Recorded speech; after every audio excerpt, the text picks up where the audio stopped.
Bem-vindos de volta à disciplina de Química Analítica 1 do curso de Licenciatura em Química do Instituto Federal do Maranhão. A aula de hoje está ligada à unidade 4 e nós iremos tratar do equilíbrio de complexação. Os temas que serão abordados nessa aula são ligações químicas, uma breve revisão, ácidos e bases de Lewis, para completar as teorias ácido-base que nós falamos anteriormente, formação de complexos, estabilidade dos complexos, geometria de complexos e emprego das reações de complexação. Bom, nós vimos lá na química geral que as ligações têm diferentes tipos, elas podem acontecer de diferentes formas. As ligações iônicas acontecem entre metais e ametais.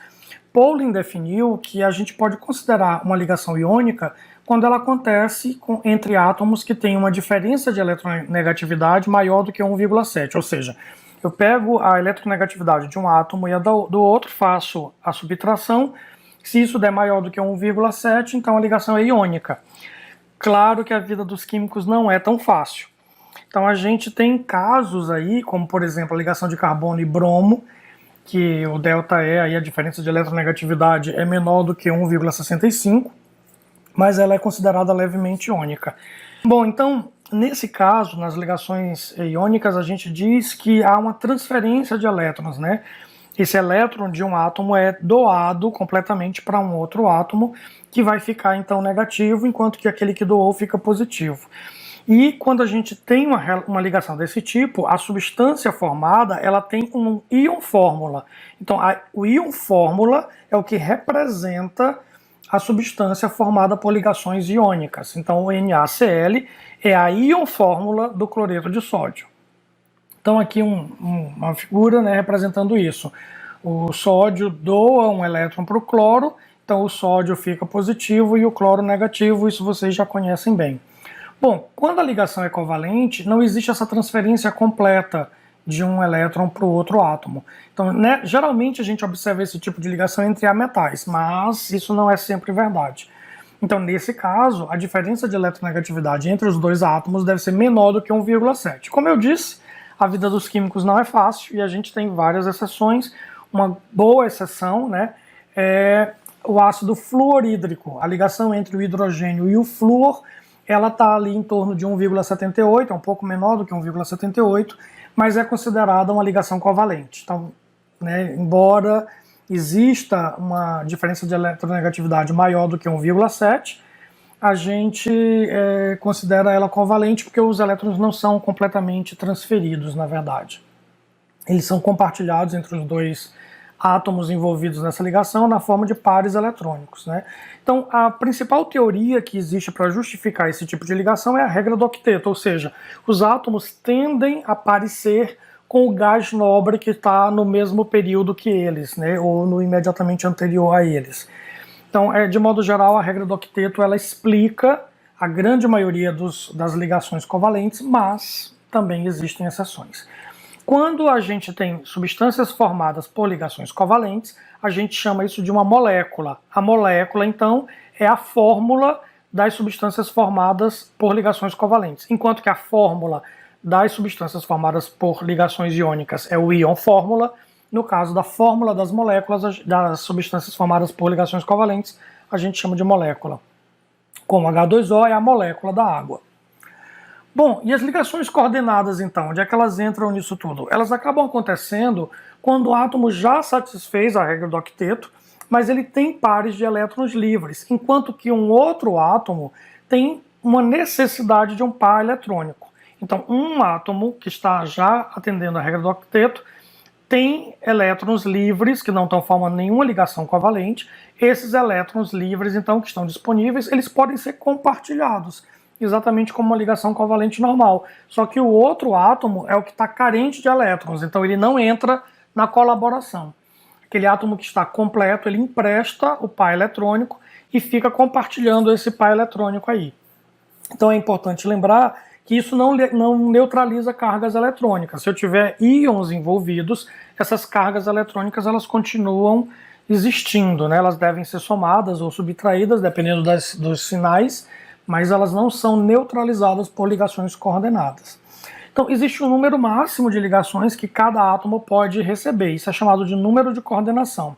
E aquele átomo, né, aquela substância que tem um átomo que tem elétrons livres, é chamada de ligante. Então, nesse caso aqui dessa figura, nós vemos um metal central, esse M vermelho representa um metal, e em volta dele uma molécula de EDTA, onde átomos com elétrons livres, o oxigênio e o nitrogênio, são aí doadores de elétrons.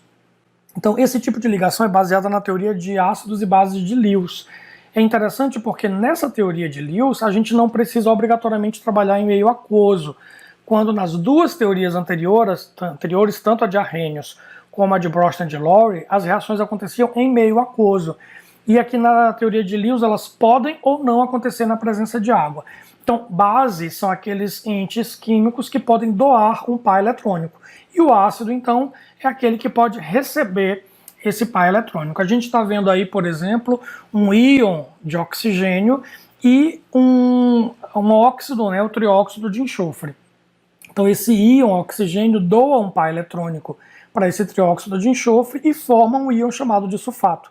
Então, aí eu tenho uma ligação, uma reação de ácido-base que segue a teoria de Lewis. Ela pode acontecer, por exemplo, na atmosfera, ela pode acontecer no solo, ela não é obrigatoriamente ligada a uma solução aquosa, ela não precisa acontecer obrigatoriamente dentro de água. Então, a base é aquela substância que pelo menos um átomo tem um excesso de elétrons, ou seja, pares de elétrons livres que podem formar essas ligações coordenadas.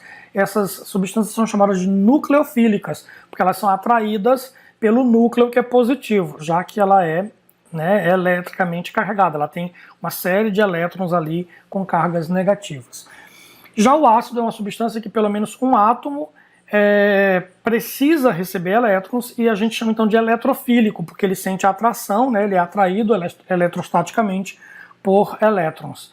Então essas reações de neutralização descritas por Lewis podem acontecer, como eu já disse, na ausência completa de água, elas não são ligadas a soluções aquosas obrigatoriamente. A gente classifica os ligantes de acordo com o número de átomos que ele tem que podem permitir esse tipo de ligação. Então, quando a substância tem apenas um átomo que pode doar elétrons livres, ela é chamada de monodentados. Por exemplo, a molécula de água, a amônia, o cianeto e assim por diante. Esses dois pontinhos que aparecem aí perto do oxigênio, do nitrogênio na amônia e do nitrogênio no cianeto, representando aí o par de elétrons livres. Uma substância então é chamada de bidentada, obviamente, quando ela possui dois átomos com pares de elétrons livres. Por exemplo, a etileno-diamina e o oxalato. Né? O oxalato é bastante usado em química analítica qualitativa. E são tridentados, pentadentados, hexadentados, de acordo com o número, então, de átomos que têm esses pares eletrônicos. O EDTA é muito usado, tanto na analítica qualitativa quanto na quantitativa. Nós já vimos a figura dele anteriormente. Aqui, só para dar um exemplo, o metal central é o cálcio, né?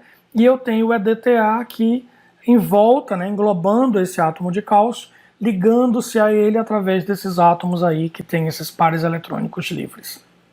Então aqui é mostrando, né, a estrutura do EDTA. Aqui ele está na forma ácida. Geralmente quando a gente utiliza, ele está na forma dissociada, então ele perde esses hidrogênios aí que vocês veem nas pontas. Então, como é que se formam esses complexos, né?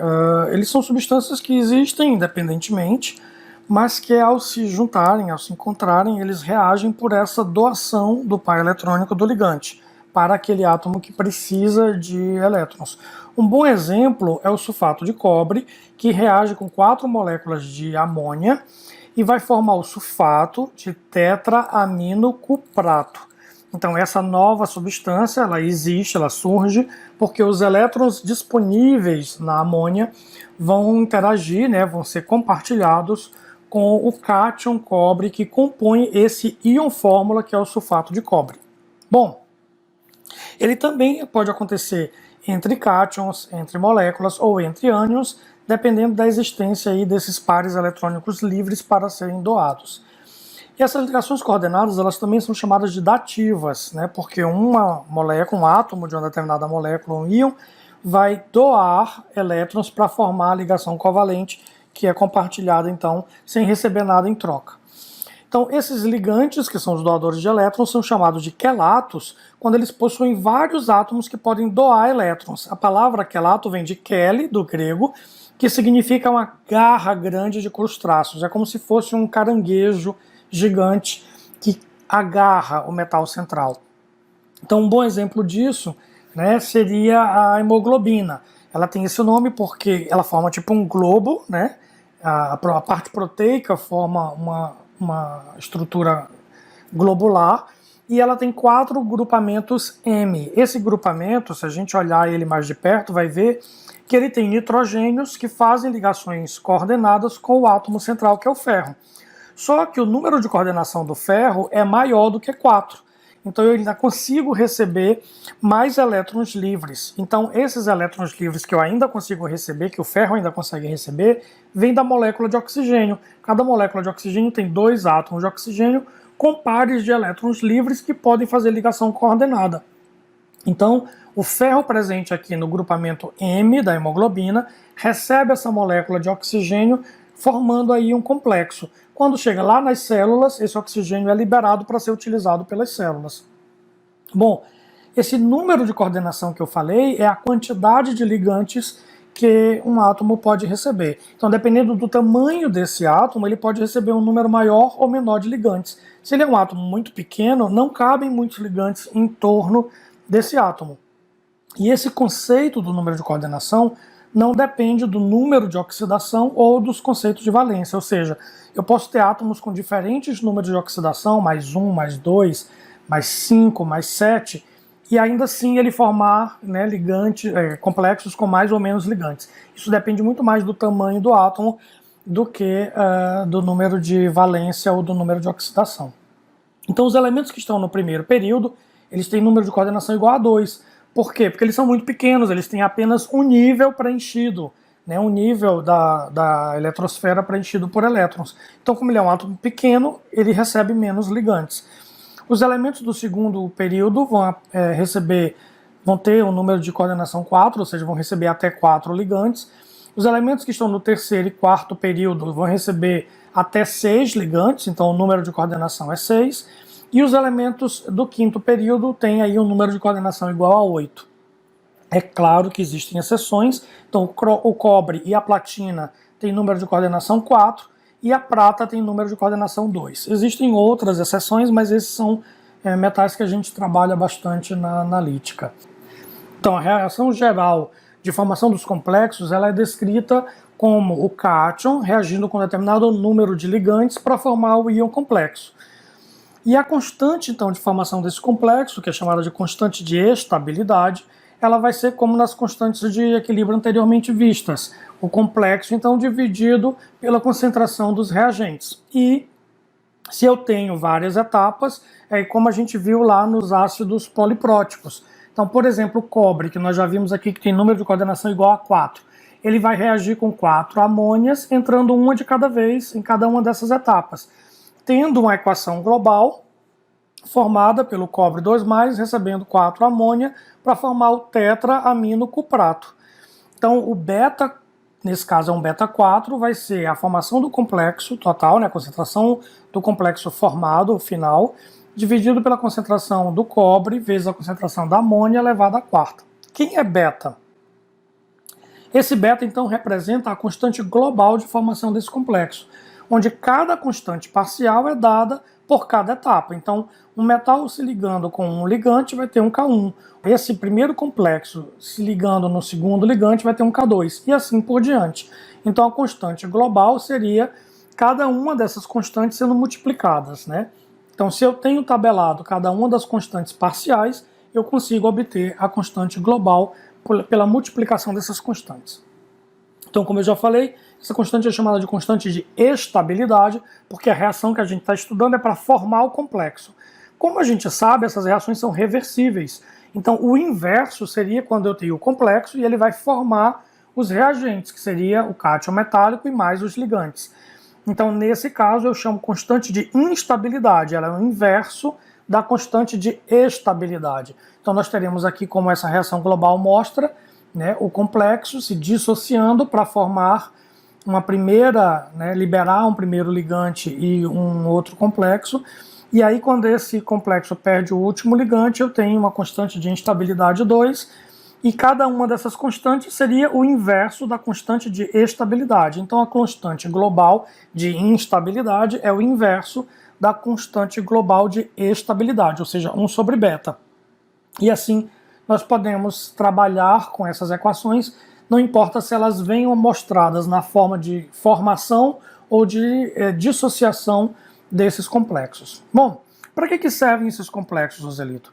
Eles têm vários usos, eles têm várias finalidades. Muitos complexos, eles apresentam uma cor muito intensa, e por isso eles são utilizados como indicadores no ponto final de titulações lá na analítica quantitativa, que vocês vão ver na próxima disciplina.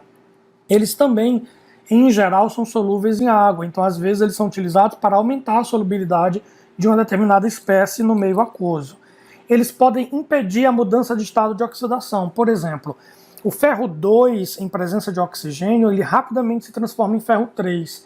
Então é muito comum, se a gente prepara uma solução de cloreto de ferro 2, a gente precisa usar muito rapidamente, porque com o contato com o oxigênio do ar, ele vai virar ferro 3. Mas algumas reações elas têm que acontecer com o ferro 2. Então eu posso utilizar um ligante para formar um complexo com o ferro 2 e a partir daí manter esse ferro 2 longe do oxigênio. Assim ele não forma o ferro 3. E aí eu tenho o ferro 2 disponível para as reações que eu quiser. Eles também podem ser utilizados como mascarantes, ou seja, se eu tiver duas espécies em solução e uma delas interferir na análise da outra, eu posso adicionar um ligante que vai se complexar com esse interferente e ele não vai mais reagir, né, com aquele reagente do analito que eu queria realmente analisar. Então dessa forma eu consigo tirar ele do meio reacional, embora ele esteja em solução, ele não está mais disponível para reagir. Bom, uma mensagem que eu quero deixar para vocês vem de Epícoro. Epícoro foi um filósofo grego, né, de muitos anos antes de Cristo, e ele dizia que nada é bastante ao homem para quem tudo é demasiado pouco. O desejo é a causa de todos os males. O prazer não é o mal em si, mas certos prazeres trazem mais dor do que felicidade. Não temos tanta necessidade da ajuda dos amigos quanto da certeza da sua ajuda. Ou seja, nesse momento de isolamento social, é muito comum a gente se sentir triste, deprimido, né, porque nós estamos distantes dos nossos familiares, dos nossos amigos e tudo. Mas o que Epícoro diz é que essa falta de certeza é que está nos causando essa angústia. Se nós botarmos na nossa cabeça que é verdade, que os nossos amigos, os nossos familiares, eles vão nos ajudar caso nós tenhamos realmente necessidade, isso vai acalmar o nosso coração. Então não adianta o nosso coração querer mais, parece que tudo é pouco. Nós temos que acalmar o nosso coração e nos dar certeza de que se nós precisarmos de ajuda, essa ajuda virá. Isso deve nos acalmar para que nós possamos enfrentar esse momento de dificuldade de isolamento social. Bons estudos e sigam lendo os nossos fascículos da disciplina.